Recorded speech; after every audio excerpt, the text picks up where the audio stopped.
Hello दोस्तों, कैसे हैं आप सब लोग। उम्मीद करते हैं आप स्वस्थ होंगे।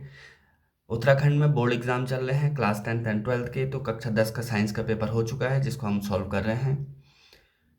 उम्मीद करते हैं आपका बेहतर गया होगा।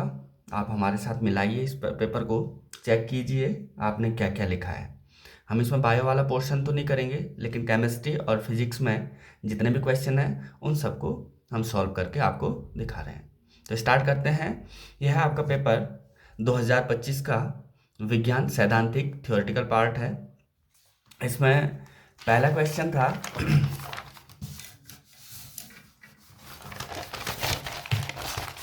इस बार पेपर अच्छा बनाया था उसने, जिसने भी बनाया होगा। पहला क्वेश्चन है, कोई विलयन नीले लिटमस को लाल कर देता है, इस विलयन का पीएच मान संभवतः होगा।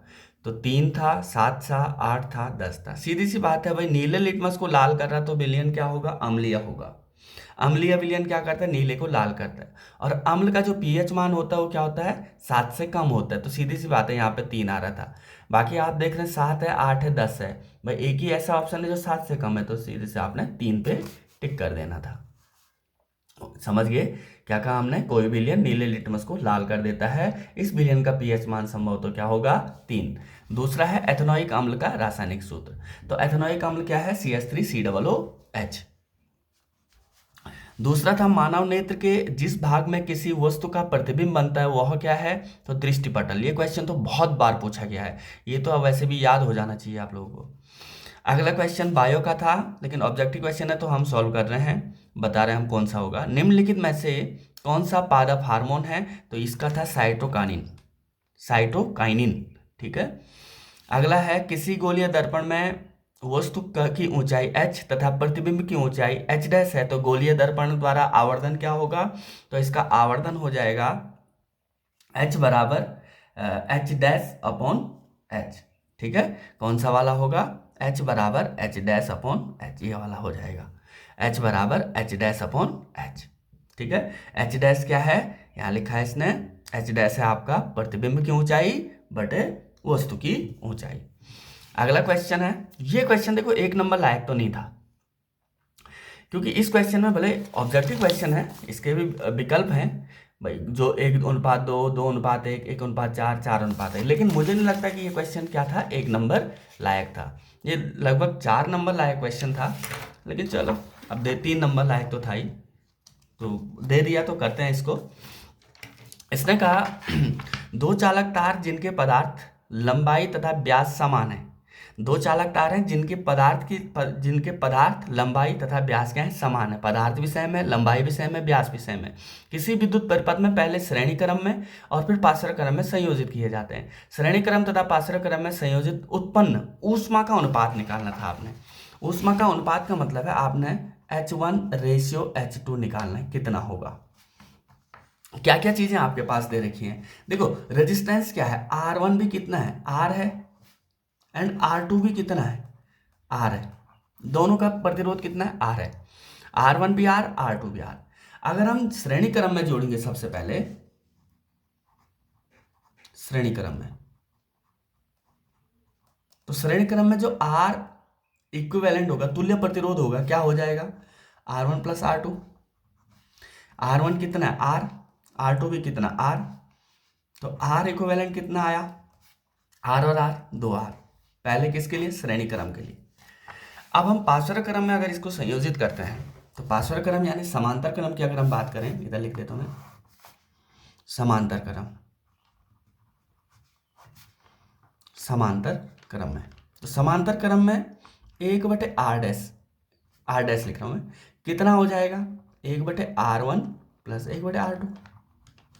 ठीक है, तो कितना हो जाएगा? 1/R डैश बराबर 1/R1 भी R है, R2 भी R है, तो कितना आ जाएगा? एलसीएम आ जाएगा R, 1 + 1, जो कि आया 1/R डैश बराबर 2/R। तो R डैश बराबर कितना आ जाएगा? R/2। अब इसका जो इक्विवेलेंस रेजिस्टेंस है, तुल्य प्रतिरोध, श्रेणी क्रम में कितना आया? 2R। समांतर क्रम में कितना आया? R/2। यानी सीरीज में 2R और पैरेलल में R/2। अब आपको पता है जो ऊष्मा होता है H बराबर V² upon R into T। V²/R into T, ये वाला फॉर्मूला इसमें अप्लाई होगा। तो H1 किसके लिए? सीरीज के लिए, यानी श्रेणी क्रम के लिए। श्रेणी क्रम में ऊष्मा कितनी हो जाएगी? V²/R। R की जगह क्या है? R इक्विवेलेंट की बात करें 2R इंटू टी। और समांतर क्रम में देखो, समांतर क्रम में H2 बराबर क्या आ जाएगा? V²/R। R की जगह क्या है? R/2 इंटू टी, यानी H2 बराबर, ये 2 ऊपर चले जाएगा, 2V²/R इंटू टी। यहां तक समझ आ गया? अब हम इन दोनों का क्या निकालेंगे? अनुपात निकालना था। H1/H2। H1 कितना है? V²/2R इंटू टी, और दूसरा है 2V², ये वाला, बटे R इंटू टी। इस टी से ये टी कैंसिल हो गया। H1/H2 बराबर आ गया V²/2R इंटू, यहाँ से R ऊपर चले जाएगा, 2V² नीचे, R से R कैंसिल, V² से V² कैंसिल, कितना बचा? 1/4। यानी H1/H2 बराबर कितना आया? 1/4। ये इसका आंसर आ जाना था। उम्मीद है समझ आया होगा। अब कौन सा आंसर है इसका? तो इसका ये वाला, सॉरी कहाँ है? 1/4, ये तीसरा वाला हो जाएगा। ठीक है, ये नहीं है, ये वाला हो जाएगा 1/4। देखो कितना आया? 1/4। दोबारा देख लो, 1/4, 1/4 यानी 1/4। अगला इसमें विद्युत प्रतिरोध। प्रतिरोध का ऐसा ही मात्रक क्या होता है? आपको पता ही है, ओम होता है। ओम, कोई समस्या नहीं। दूसरा है निम्नलिखित में से, बायोलॉजी का है, निम्नलिखित में से कौन से समूह में केवल जैव निम्नीकरण पदार्थ है? तो इसका तीसरा वाला है फलों के छिलके, केक एवं नींबू का रस। ठीक है, तो इनमें क्या है? यही ऑप्शन है। वैसे इसमें चमड़ा आ गया शायद, इसमें प्लास्टिक आ गया, जो आसानी से क्या नहीं होते? विघटित नहीं होते हैं। यहाँ जैसे एक जैसा दिख रहा है, लकड़ी है, घास है, केक है, पर फिर भी इस पे आप टिक कर लेना, किया होगा आपने, मुझे तो यही लग रहा है। हो सकता है ये भी सही है, बाकी देख लेना आप लोग। अब आगे है, इसने कहा क्वेश्चन नंबर 2 से स्टार्ट करते हैं। कार्बन के 2 अपरूपों के नाम लिखिए। तो कार्बन के 2 अपरूप क्या क्या हैं? कार्बन के 2 अपरूप मैंने सॉल्व कर रखे क्वेश्चन।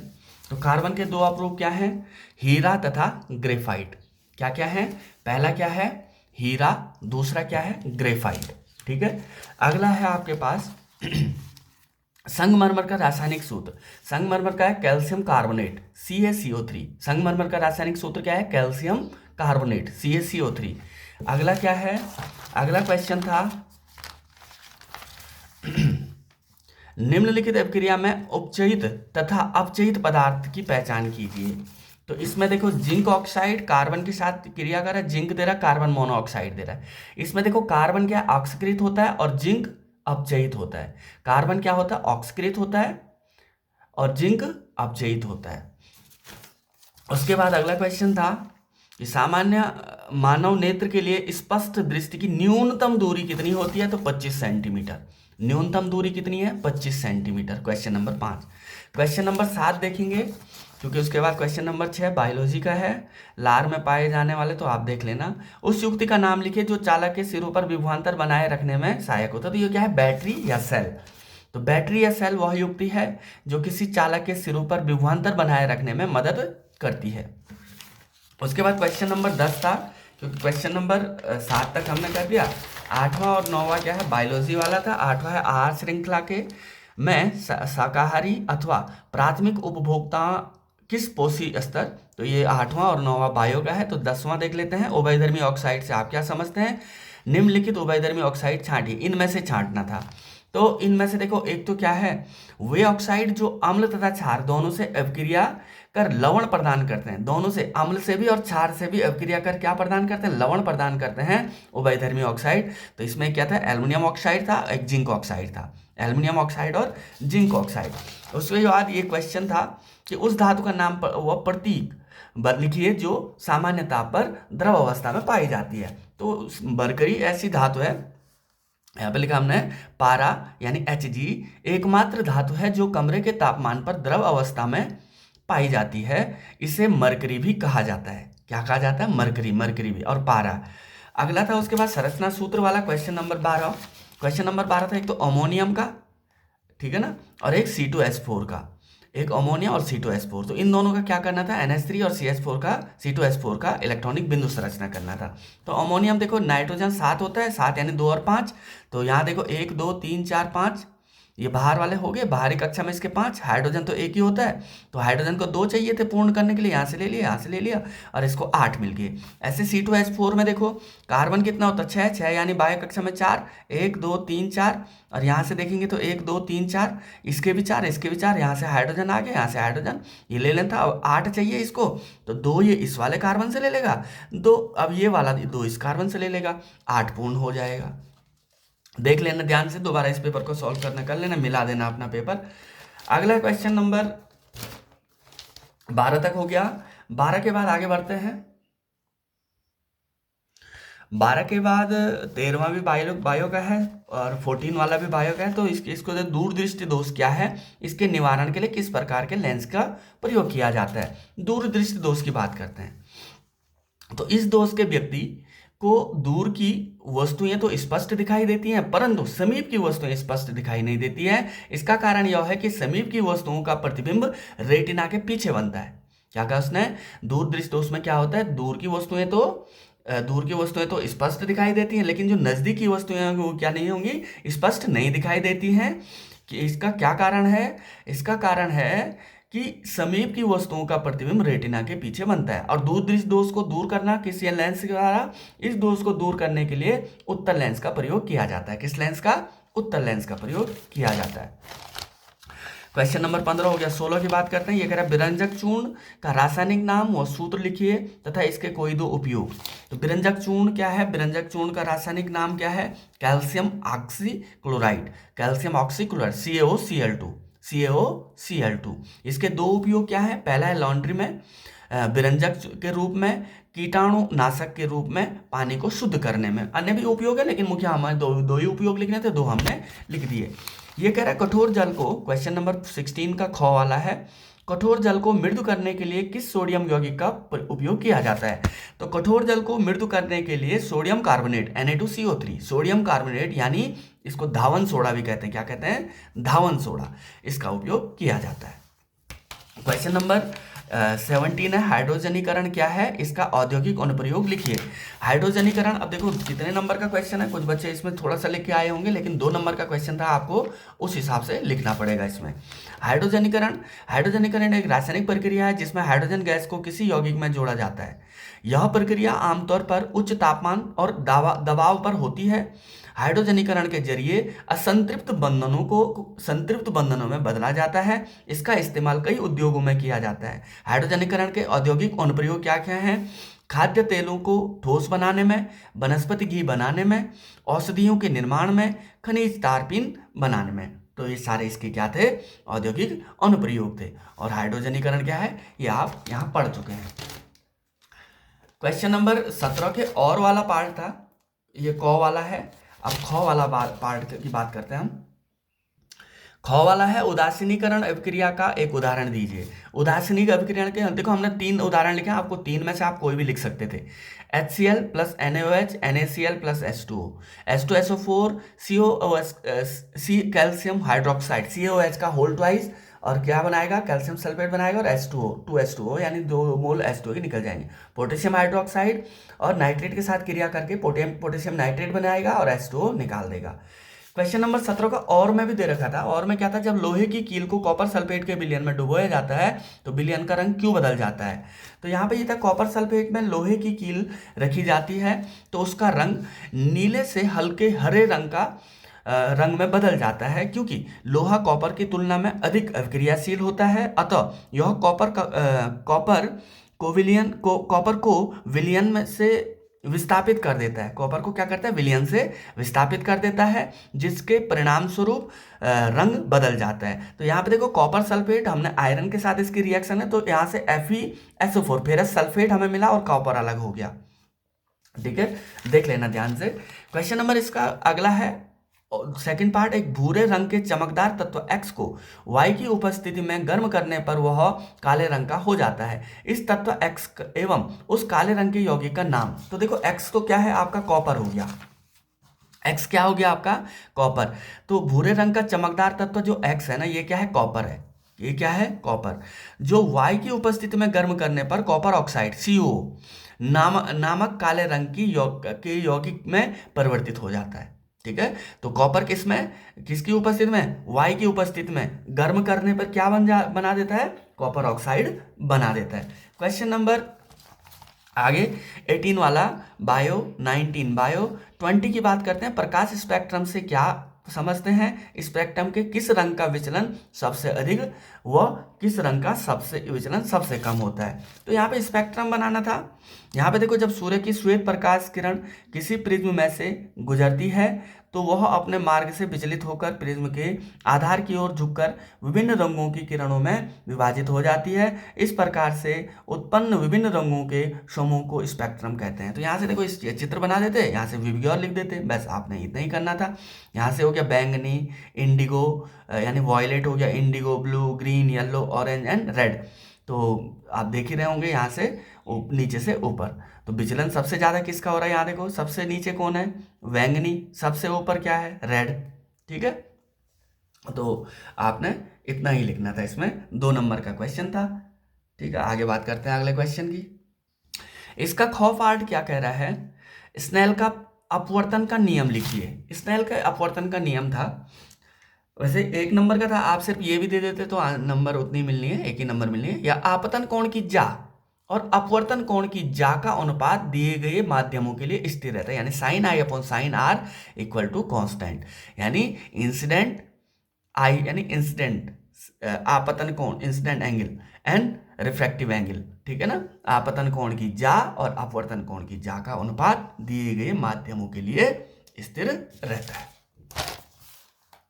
देख लो, हो सकता है ऊपर निकल गया होगा। क्वेश्चन नंबर 21 की बात करते हैं। 21 है, घरेलू विद्युत परिपथों में अति भारण से बचाव के लिए क्या सावधानियां बरतनी चाहिए। तो अति भारण से बचाव के लिए घरेलू विद्युत परिपथों में अतिभारण से बचने के लिए सावधानियां, पहला, उचित रेटिंग वाले फ्यूज का इस्तेमाल करें। ऐसे नहीं कि कोई भी मिल गया आपने लगा दिया। एक ही सॉकेट में ज्यादा उपकरण न लगाए। दूसरा, तीसरा है, एक ही समय में ज्यादा बिजली के उपकरण का इस्तेमाल न करें।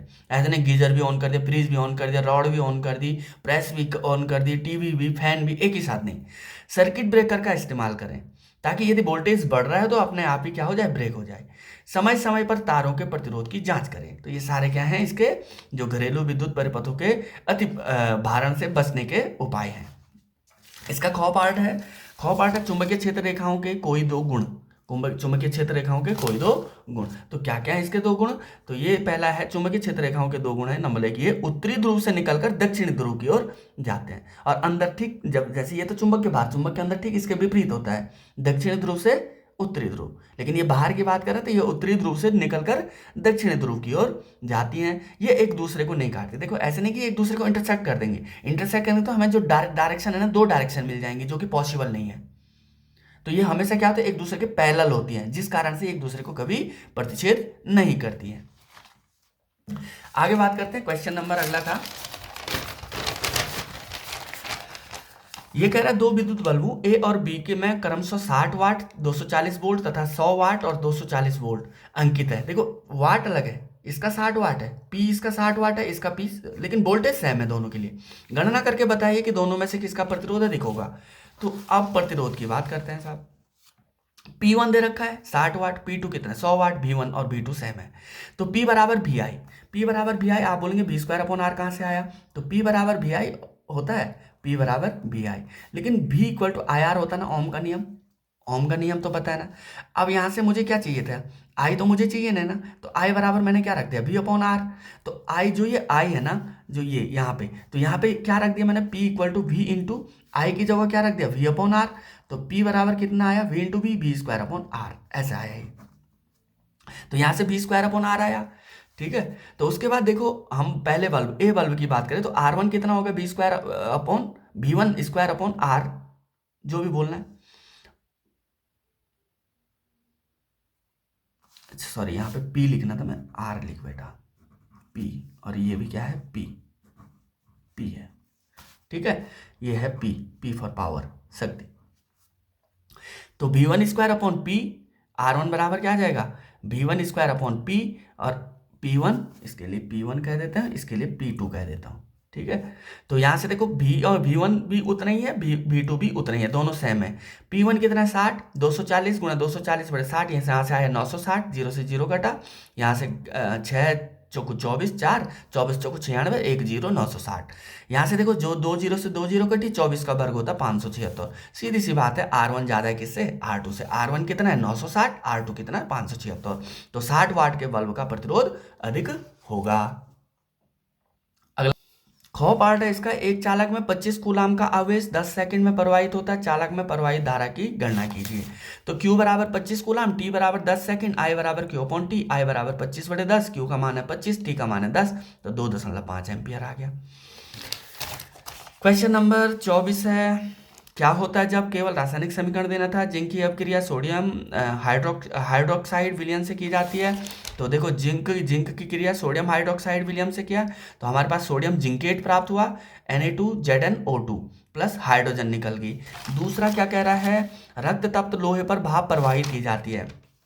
तो हमारे पास रक्त तप्त आयरन के साथ हमने H2 देखो भाप है, गैस में लिखा मैंने, H सॉलिड है, तो जो ये भाप है इसको इसके साथ कराई, क्योंकि ये देखो सिर्फ जो आयरन है ना जल के साथ रिएक्शन नहीं करेगा, तो यहाँ से किससे, गर्म जल यानी भाप के साथ रिएक्शन करने पे क्या बने, फेरिक ऑक्साइड मिला और हाइड्रोजन निकल गया। उसके बाद अगला था जिप्सम सॉरी ये एथेनोइक अम्ल की सोडियम बाइकार्बोनेट के साथ अभिक्रिया की जाती है। तो यहाँ से क्या आ गया, एथेनोइक अम्ल सोडियम बाइकार्बोनेट के साथ, तो सोडियम एसिटेट बनाया इसने, जल निकल गया, कार्बन डाइऑक्साइड निकल जाएगा। अगला था जिप्सम को 373 डिग्री केल्विन पर गर्म किया जाता है। तो जिप्सम CaSO4 2H2O को जब हमने गर्म किया, तो यहाँ से प्लास्टर ऑफ पेरिस बना और 3/2 या 1.5 मोल जल निकल गया। क्वेश्चन नंबर इसी में और में था, भर्जन तथा निस्तापन में उदाहरण सहित अंतर। तो भर्जन और निस्तारण, किसी धातु के वायु, भर्जन क्या है, किसी धातु के को वायु की उपस्थिति में उसके गलनांक से नीचे ताप पर गर्म, गलनांक से नीचे, उसके गलनांक से नीचे ताप पर गर्म करने की प्रक्रिया को भर्जन कहते हैं। उदाहरण था सल्फाइड अयस्कों में। अगला है निस्तापन, किसी धातु को वायु की उपस्थिति, यहाँ देखो वायु की उपस्थिति में या सीमित मात्रा में उसके गलनांक से नीचे के ताप पर गर्म करने की प्रक्रिया को निस्तापन कहते हैं। उदाहरण सामान्यतया कार्बोनेट अयस्कों में प्रयुक्त होती है। अगला क्वेश्चन करते हैं, क्वेश्चन नंबर ख है इसका, एस्टरीकरण क्या है, रासायनिक समीकरण देकर समझाइए। तो किसी कार्बोक्सिलिक अम्ल व अल्कोहल की क्रिया से एस्टर बनने की क्रिया एस्टरीकरण कहलाती है। यहाँ पे जैसे एग्जांपल था CH3COOH, इसके साथ हमने C2H5OH की क्रिया कराई, तो आपके पास एस्टर मिल गया और जल निकल जाता है, ठीक है। क्वेश्चन नंबर 25 की बात करते हैं। क्वेश्चन नंबर 25, तो इसका IUPAC नाम बताना था। IUPAC नाम, तो IUPAC नाम में आपको पता होना चाहिए क्या क्या होता है। IUPAC नाम में, IUPAC नाम, IUPAC, तो इसमें क्या क्या होता है, एक तो होता है पूर्व लग्न, ऐसे होता था ना, पूर्व लग्न हुआ प्लस मूल शब्द प्लस अनुलग्न। अब यहाँ देखो हमारे पास क्या है, हमारे पास है आपके क्या है, CH2 double bond CH, single bond H, triple bond C single bond CH3। तो यहाँ पे देखो दो डबल बॉन्ड आ रहा है ना यहाँ से, तो कहाँ से काउंट करेंगे, यहाँ से अब 1 2 3 4 एंड 5 है, तो सीधी सी बात है क्या है, पेंट है ना, पेंटेन होगा ना, तो एक तो आ गया पेंट। दूसरा क्या है आपके पास, कहाँ से, अब यहाँ से देखो डबल बॉन्ड यहाँ से पहले पढ़ रहा है, तो यहाँ से पढ़ रहा, तो डबल बॉन्ड है तो क्या आएगा, वन इन, और ट्रिपल बॉन्ड यहाँ है ना, तो 3 आइन, ट्रिपल बॉन्ड आएगा तो क्या बनाएगा, 3 आइन, तो ये इसका नाम हो जाएगा पेंट 1 इन 3 आइन, पेंट 1 इन 3 आइन। क्वेश्चन नंबर 25 हो गया। 25 का सेकंड है, पेंटेन के लिए आप कितने संरचनात्मक समावयवों का चित्रण कर सकते हैं। तो यहाँ पे बात करते हैं पेंटेन के लिए 3 संरचनात्मक समावयवों का चित्रण किया जा सकता है। एन पेंटेन, आइसोपेंटेन और नियोपेंटेन। क्या क्या है? एन पेंटेन, आइसोपेंटेन और नियोपेंटेन। क्वेश्चन नंबर 29 था, 2 सेंटीमीटर लंबी वस्तु 20 सेंटीमीटर फोकस दूरी वाले उत्तल लेंस के मुख्य अक्ष के लंबवत रखी है।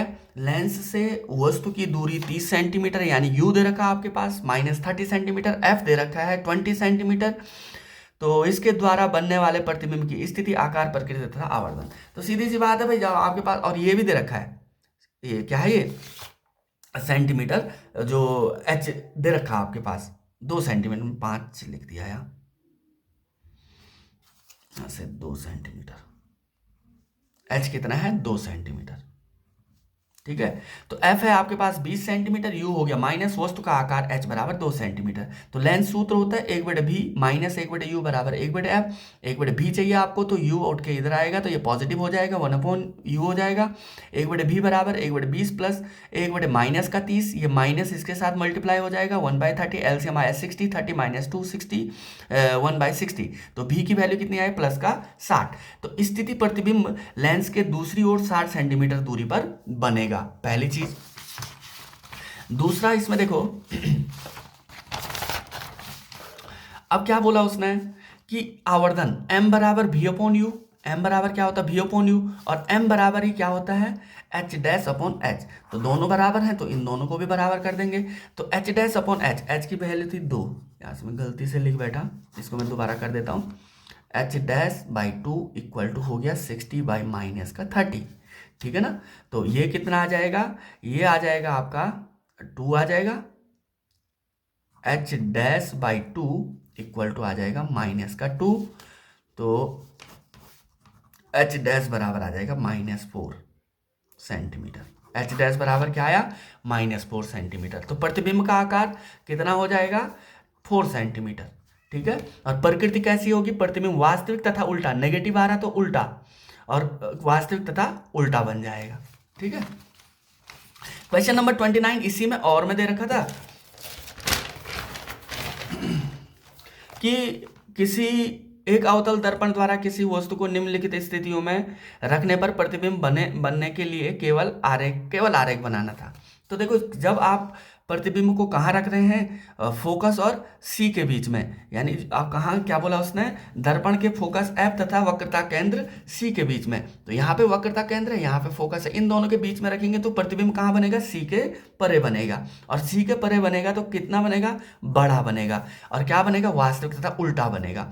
अब बात करते हैं सेकंड केस में, ये कह रहा है कि दर्पण के ध्रुव P तथा फोकस F के बीच। अब ध्रुव कहाँ है? ये पोल और फोकस के बीच में आपने प्रतिबिंब रखा, तो प्रतिबिंब जब लाइट आ गई इससे, तो यहाँ से प्रतिबिंब कहाँ बनेगा? दर्पण के पीछे। और कैसा बनेगा? बड़ा और आभासी। तथा आभासी इसलिए क्योंकि अब देखो पीछे बन रहा, तो वो काल्पनिक है नहीं वो, तो ये आभासी तथा सीधा बनेगा। इसी में अगला क्वेश्चन था, जिसने हमारा पहला पेपर जो हमने फिजिक्स का दिया था, उसमें क्वेश्चन बहुत सारे आ रखे हैं हमारे दिए हुए क्वेश्चन में से। प्रकाश वायु में 1.5 अपवर्तनांक की कांच की प्लेट में प्रवेश करता है, कांच में प्रकाश की चाल क्या होगी? तो ये देखो हमारे पास क्या क्या चीजें दे रखी है। एक तो n दे रखा है अपवर्तनांक, दूसरा प्रकाश की चाल दे रखी है। n बराबर क्या होता है? प्रकाश की चाल बटे वस्तु की निर्वात वायु में चाल या निर्वात में चाल, जो भी दे रखा है चाल, किसी माध्यम में चाल। तो v बराबर c अपॉन n आ गया, क्योंकि v यहाँ आ गया, n यहाँ आ गया।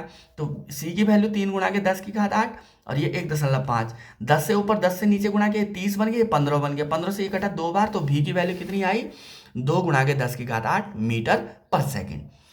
अब इसका अंतिम क्वेश्चन था, जो इसने अंतिम क्वेश्चन दे रखा है, बहुत अच्छा सा क्वेश्चन था, और कितने नंबर का है? 3-4 नंबर का क्वेश्चन है, लास्ट वाला।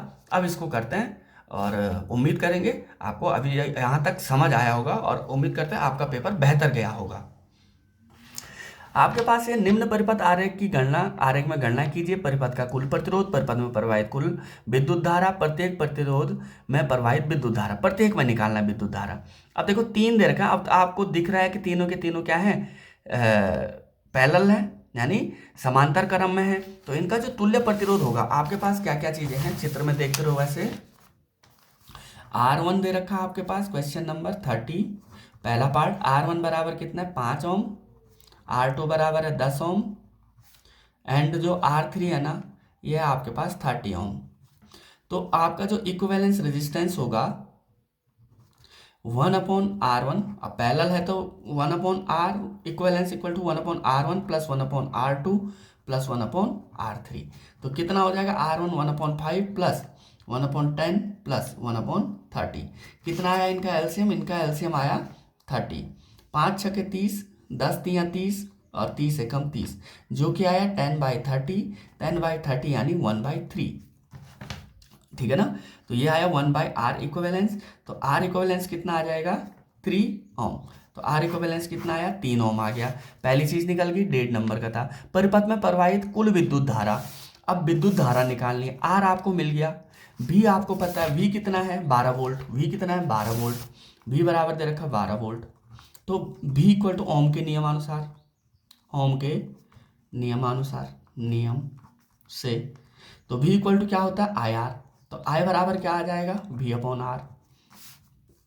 तो I बराबर कितना आया, V कितना है 12, R कितना 3, तो I की वैल्यू कितनी आई 4 एम्पियर, I निकल गया।